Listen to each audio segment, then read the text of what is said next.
Olá, eu sou Adriana Fernandes e essa é mais uma aula de noções de direito público para concurso. Nós estamos vendo direito constitucional, especificamente a organização dos poderes. Já vimos o poder legislativo e estamos agora na segunda aula de processo legislativo. Nós estamos vendo especificamente dispositivos da Constituição Federal, artigos da Constituição da República de 1988 e suas alterações. Nós já vimos, dentro do capítulo do Poder Legislativo, nós vimos o processo legislativo no artigo 59, a elaborar quais normas são elaboradas no Congresso, vimos emenda constitucional e estamos estudando as leis. No artigo 61, nós vimos de quem são a iniciativa das leis. No artigo 62, nós vimos medidas provisórias. E agora, no artigo 63, nós vamos ver sobre a proibição de projetos de lei que aumentem despesa, ou seja, que impliquem gastos, né? Artigo 63. Não será admitido aumento da despesa prevista. Inciso 1. Nos projetos de lei, né, de iniciativa exclusiva do Presidente da República, ressalvado o disposto no artigo 166, parágrafos 3º e 4º da própria Constituição. Esses parágrafos falam de situações que autorizam emenda em projetos de lei de orçamento anual e de diretrizes orçamentárias. Ou seja, apresentado o projeto de lei do orçamento anual ou da LDO, da Lei de Diretrizes Orçamentárias, podem haver emendas, ou seja, podem ser acrescentados ou alterados dispositivos que aumentem despesas nesses projetos, tá? Nos outros, não. Inciso 2. Nos projetos de organização, nos projetos sobre organização dos serviços administrativos da Câmara dos Deputados, do Senado Federal, dos tribunais federais e do Ministério Público. Quando o projeto de lei tratar de organização interna desses órgãos, ele não pode prever aumento de despesas. Artigo 64. A discussão e votação dos projetos de lei de iniciativa do Presidente da República, do Supremo Tribunal Federal e dos tribunais superiores terão início na Câmara dos Deputados.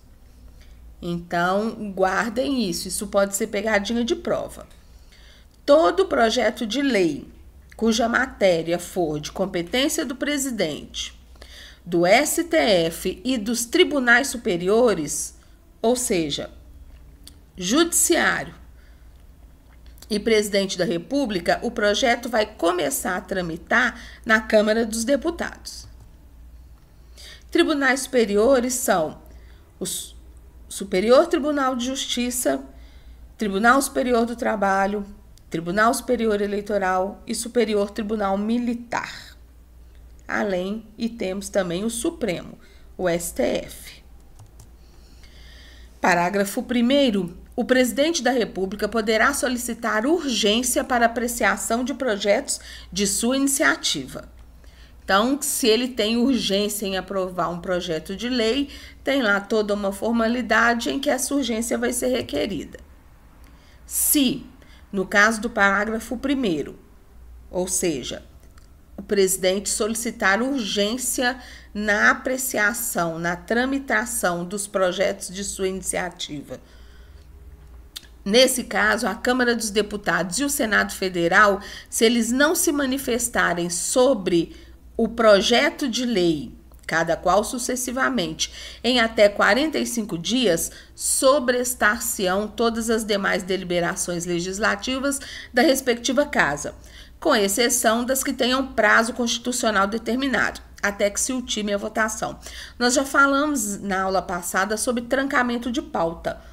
Essa é uma situação de trancamento de pauta. O presidente da República apresenta um determinado projeto de lei e pede urgência na apreciação desse projeto, na tramitação. A Câmara e o Senado têm 45 dias, sucessivamente. Primeiro a Câmara, depois o Senado, para apreciar esse projeto, para fazê-lo tramitar e aprovar ou rejeitar. Se em até 45 dias eles não aprovarem ou rejeitarem esse projeto, tranca a pauta. Nada mais pode ser votado, à exceção daquelas situações em que a Constituição determina um prazo. Parágrafo 3º. A apreciação das emendas do Senado Federal pela Câmara far-se-á no prazo de 10 dias, observado quanto ao mais o disposto no parágrafo anterior. Então, se na tramitação do projeto de lei o Senado apresentar emendas, se o Senado alterar aquele projeto, a Câmara tem 10 dias para se manifestar sobre isso, para aprovar ou rejeitar essas emendas. Não sendo o caso de apresentar emendas, segue o disposto no parágrafo anterior. Parágrafo 4º. Os prazos do parágrafo 2º, que são aqueles 45 dias da Câmara e depois do Senado, não correm nos períodos de recesso do Congresso Nacional, nem se aplicam aos projetos de código. Código é aquela lei extensa que regulamenta exaustivamente uma determinada matéria, né, ou determinadas matérias. Código Civil, Código Penal, Código Tributário. Nesse caso, se for um projeto de lei de código, não se aplica o pedido de urgência e a tramitação nesses 45 dias sucessivos para a Câmara e Senado. Ok? E, de qualquer forma, nesse pedido de urgência, esse prazo de 45 dias, se nesse meio tempo houver recesso do Congresso, o prazo fica suspenso, não conta. Artigo 65. O projeto de lei aprovado por uma casa será revisto pela outra, em um só turno de discussão e votação. Ou seja, o projeto de lei da entrada na Câmara, ele é apreciado na Câmara, pode ser aprovado lá ou rejeitado e ele vai para o Senado. E enviado à sanção ou promulgação se a Casa Revisora o aprovar ou arquivado se o rejeitar. Projeto de lei da entrada na Câmara. A Câmara aprova. Ele vai então para o Senado. O Senado se manifesta, o Senado, então, a segunda casa onde ele vai tramitar é chamado de Casa Revisora. Se a Casa Revisora, se o Senado aprovar esse projeto, vai para o presidente sancionar. Ou entra naquela questão, se o presidente não sancionar dentro do prazo, é promulgado pela Câmara, né, nessas situações. Se a Casa Revisora rejeitar, o projeto será arquivado. Então, essa é a tramitação. O projeto entrou numa casa, é aprovado lá, ele vai para a outra casa. Se ele for aprovado nessa outra casa, ele vai para a sanção do presidente. Se ele for rejeitado, ele será arquivado. Coloquei aqui esse fluxogramazinho muito interessante que eu encontrei no site.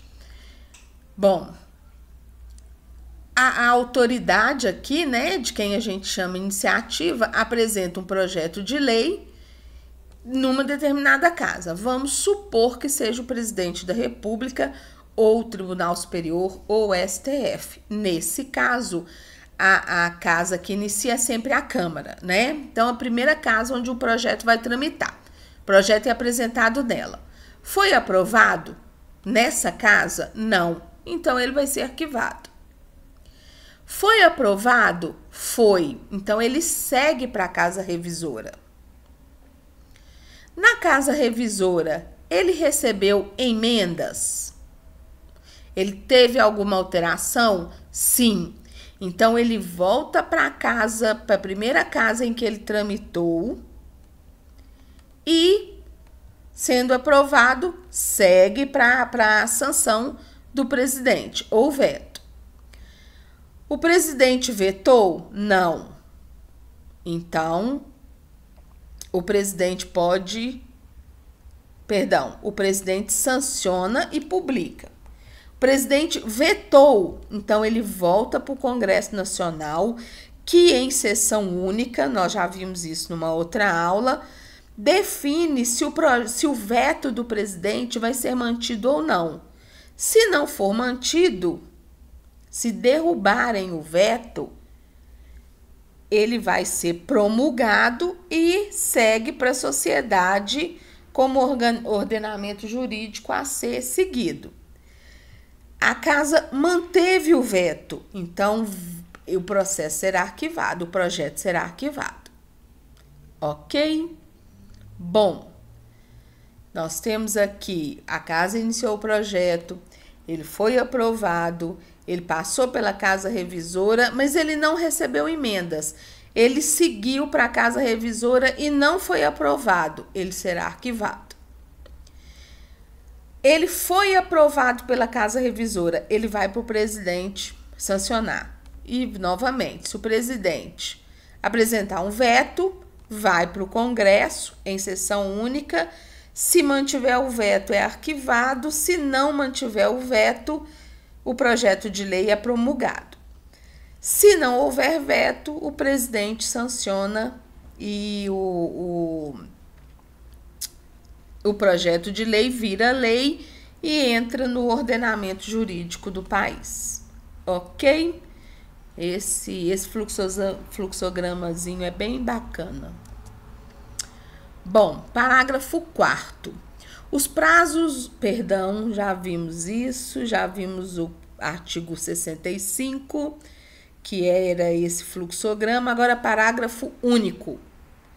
Nós vimos no fluxograma, se o projeto, sendo o projeto emendado, se ele receber emenda na casa revisora, ele volta para a casa iniciadora, ok? A casa onde o processo começa a tramitar é a casa iniciadora e a segunda casa por onde ele passa, se aprovado na primeira, é a casa revisora. No caso do presidente da República, STF e tribunais superiores, a casa iniciadora é sempre a Câmara dos Deputados. Artigo 66. A casa na qual tenha sido concluída a votação enviará o projeto de lei ao presidente da República, que, aquiescendo, o sancionará. Nós vimos isso no fluxograma. Parágrafo 1º. Se o presidente da República considerar o projeto, no todo ou em parte, inconstitucional ou contrário ao interesse público, vetá-lo-á, total ou parcialmente, no prazo de 15 dias úteis contados da data do recebimento, e comunicará dentro de 48 horas ao presidente do Senado Federal os motivos do veto. Então, se o presidente não sancionar, em 15 dias ele veta. Vetando, se ele não vetar nem sancionar, cai na sanção tácita, que nós já falamos numa aula passada. Mas se ele vetar, ele tem 48 horas para comunicar ao presidente do Senado por que ele vetou. O veto parcial somente abrangerá texto integral de artigo, de parágrafo, de inciso ou de alínea.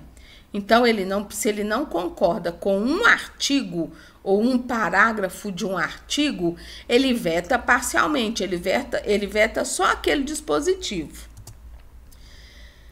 Decorrido o prazo de 15 dias, o silêncio do presidente da República importará a sanção. É a sanção tácita, sobre a qual nós já falamos. O veto será apreciado em sessão conjunta, Câmara e Senado, dentro de 30 dias a contar do seu recebimento. Então, olha só, o presidente tem 15 dias para sancionar ou vetar. Se ele não fizer nada, sanção tácita e o Congresso promulga. Se ele vetar, ele tem 48 horas para encaminhar os motivos desse veto para o presidente do Senado. O presidente do Senado o presidente do Senado chama o Congresso em sessão conjunta e o Congresso tem 30 dias a contar do recebimento para apreciar esse veto, só podendo ser rejeitado o veto pelo voto da maioria absoluta dos deputados e senadores, ou seja, metade mais um dos membros do Congresso. Mais uma vez está aqui o fluxo do projeto de lei. O projeto de lei passou pela Casa Revisora, foi aprovado, chegou aqui no presidente, teve veto. O Congresso Nacional, então, o presidente tem 48 horas para comunicar ao presidente do Senado, que vai reunir o Congresso em sessão única, em sessão conjunta, e decide se vai manter ou não o veto. Se mantiver, ele é arquivado. Se não mantiver o veto, o projeto de lei é promulgado. Parágrafo 5º. Se o veto não for mantido, se derrubarem o veto do presidente, será o projeto enviado para promulgação ao presidente da República.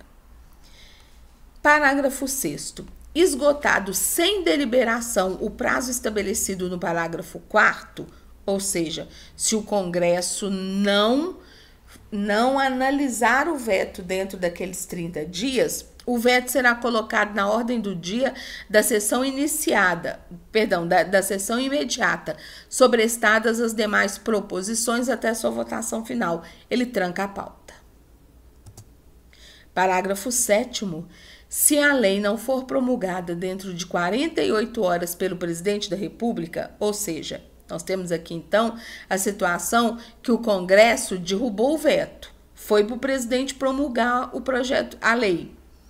Se a lei não for promulgada dentro de 48 horas pelo presidente da República, nos casos dos parágrafos 3º e 5º, o presidente do Senado a promulgará. E se este não o fizer em igual prazo, 48 horas, caberá ao vice-presidente do Senado. Artigo 67. A matéria constante de projeto de lei rejeitado, não aprovado, portanto, somente poderá constituir objeto de novo projeto na mesma sessão legislativa, mediante proposta da maioria absoluta dos membros de qualquer das casas do Congresso Nacional. Então, o projeto de lei que foi rejeitado numa sessão legislativa, ele somente pode ser objeto, aquela matéria somente pode ser tratada num novo projeto de lei na mesma sessão legislativa se a maioria absoluta dos membros de uma das casas aprovarem. Pois bem, vocês lembram o que é uma sessão legislativa? É o ano, né? Artigo 68. As leis delegadas serão elaboradas pelo presidente da República, que deverá solicitar a delegação ao Congresso Nacional. Já falamos isso. Parágrafo 1º. Não serão objeto de delegação os atos de competência exclusiva do Congresso Nacional, os de competência privativa da Câmara, dos Deputados ou do Senado Federal, a matéria reservada à lei complementar e nem a legislação sobre. Antes da gente continuar, aquelas atribuições que nós vimos que são do Congresso Nacional, da Câmara e dos Deputados não poderão ser delegadas ao presidente da República para que ele elabore uma lei delegada. Também aquilo que a Constituição determina, que é reservado para lei complementar, também não pode ser matéria de delegação. Também o presidente não terá autorização para elaborar uma lei delegada quando o assunto for a organização do Poder Judiciário e do Ministério Público, a carreira e a garantia de seus membros. Isso também não irá compor uma delegação para lei delegada do presidente da República. Nacionalidade, cidadania, direitos individuais, políticos e eleitorais também não serão objeto de lei delegada. Nós vimos que eles também não serão objeto de, quem lembra? Medida provisória, né? Plano plurianual, diretrizes orçamentárias e orçamento não podem ser matéria de lei delegada. Parágrafo 2º. A delegação ao presidente da República terá a forma de resolução do Congresso Nacional, que especificará seu conteúdo e os termos de seu exercício. Então, quando o presidente da República pede ao Congresso autorização para ele elaborar uma lei, e não o Congresso, e o Congresso autorizar que isso aconteça, essa autorização, o nome dessa autorização é uma resolução. É a forma como essa autorização se dá. E nessa resolução, o Congresso Nacional vai dizer para que está delegando, quais as matérias serão tratadas na lei e os termos de como isso ocorrerá. Parágrafo 3º. Se a resolução determinar a apreciação do projeto pelo Congresso Nacional, este a fará em votação única, vedada qualquer emenda.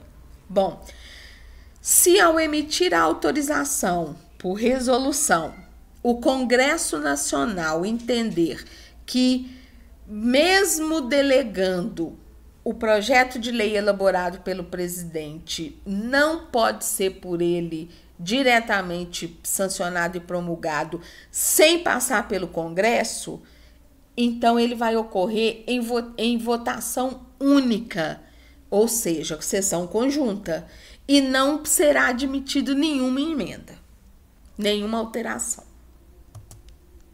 Artigo 69. As leis complementares, não importa a matéria, serão aprovadas sempre por maioria absoluta. Então, enquanto as leis ordinárias exigem maioria simples, as leis complementares exigem aprovação por maioria absoluta, ou seja, sempre o total de membros mais um de cada casa. Na lei ordinária, o total dos presentes mais um, desde que estejam presentes metade mais um dos membros da casa.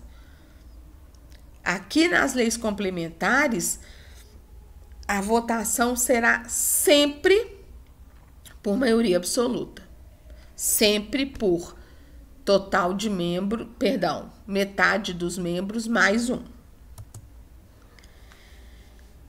Muito bem, nós continuamos na próxima aula. Se tiverem dúvidas, meu e-mail é adrifernandesbh@gmail.com e compartilhe estas aulas, por favor, em suas redes sociais.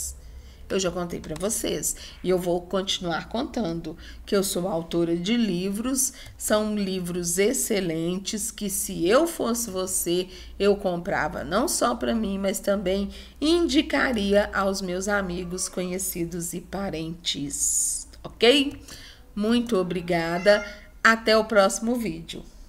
Bye, bye!